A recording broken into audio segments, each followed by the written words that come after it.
All right, let's jump right into this explainer. Today, we're tearing into a truly fascinating and deeply grim-dark fable drawn from the Philosopher's Shadow. But instead of your standard heroic tale, we're actually going to look at this story through the cold, detached perspectives of two opposing spirits. Viewing it through their ancient eyes makes it super clear why this journey violently rejects every traditional heroic trope we're used to. It's essentially a story about the absolute devastating cost of power, and I honestly can't wait to break this down for you. Now, right out of the gate, this quote introduces our central conflict. We aren't dealing with the simple good versus evil battle here. Instead, we're looking at this incredibly dangerous, volatile friction between raw, chaotic excess on one side and an absolute, deadening inner void on the other. It's a story of ultimate extremes, where both creation and destruction kind of ironically drop you at the exact same terrifying destination. To properly deconstruct this descent, we're going to lean on the Fichtean dialectic. We'll break the narrative down into 6 rigid stages of downfall, starting with the thesis of blood, moving through the ritual of chaotic becoming, shifting to the antithesis of negation, mastering the bladed staff, the synthesis of shadows, and finally, rejecting the heroic return. So let's start with our first act, Stage 1, the thesis of blood. Picture this. Deep within these crumbling, ancient ruins, a weary sage stumbles upon a fluttering scroll book. And this isn't just some dusty old text. Its pages are literally heavy with the raw essence of chaotic becoming. Here, the chaotic spirit of blood steps in as our first cruel narrator. It's treating this almost like a sick game, right?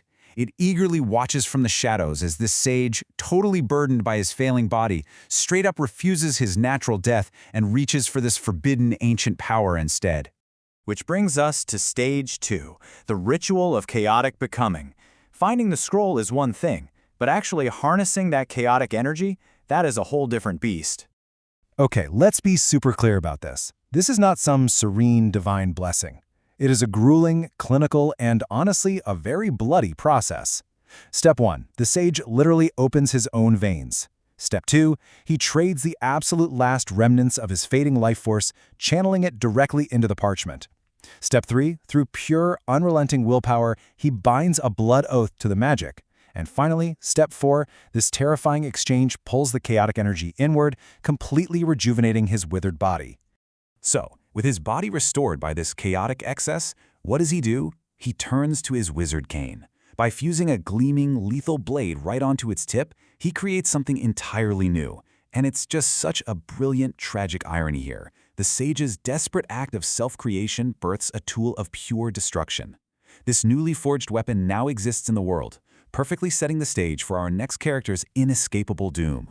All right, shifting gears to Stage 3, the antithesis of negation. We're moving miles away from those ruins now and meeting our second cruel narrator.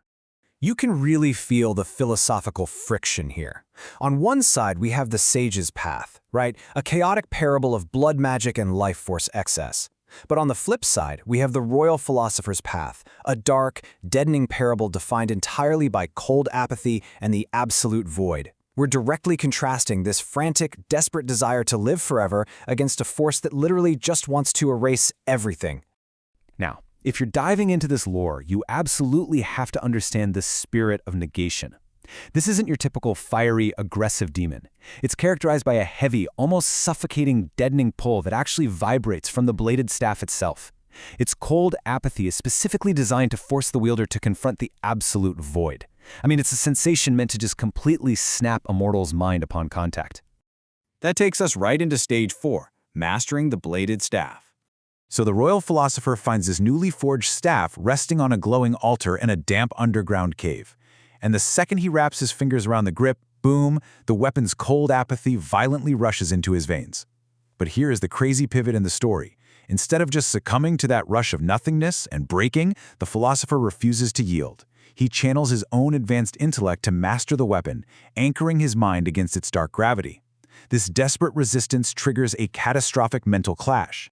Look at how this maps out chronologically. It is literally a 6-hour freefall.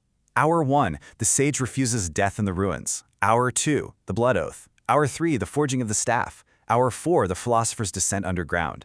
Hour 5 is that intense mental clash we just talked about, which pushes us right to the brink of Hour 6, the final awakening. Every single tick of the clock is just a step closer to total dissolution.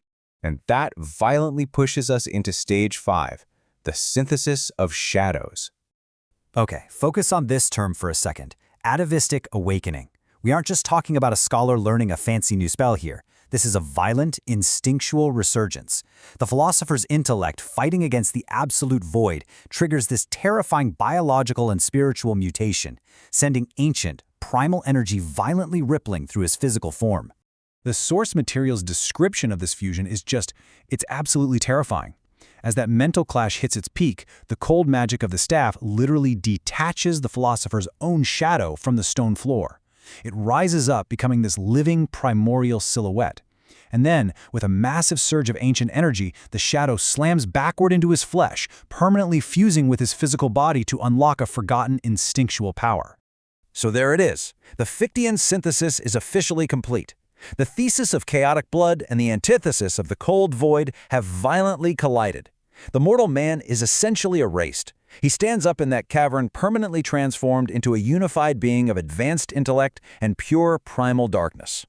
And finally, that takes us to our last stage, rejecting the heroic return. If you hold this grim fable up against your standard fantasy epic, it is a total 180. The philosopher doesn't get a triumphant return. It's an unwritten return. He doesn't bring his cool new powers back to save the kingdom. The reality is inevitable mortal failure. And rather than passing a trial and retaining his humanity, his journey ends in the total dissolution of the self. This is exactly why those two spirits are such incredibly cruel narrators throughout this whole thing.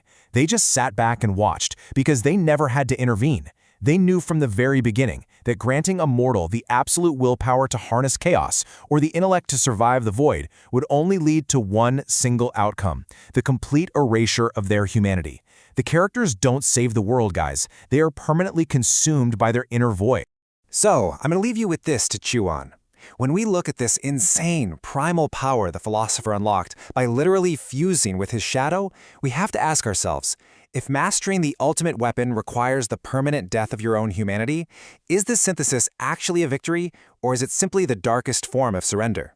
It really makes you rethink what it truly means to master power, doesn't it? Thanks for hanging out with me for this deep dive, and as always, keep questioning the narrative.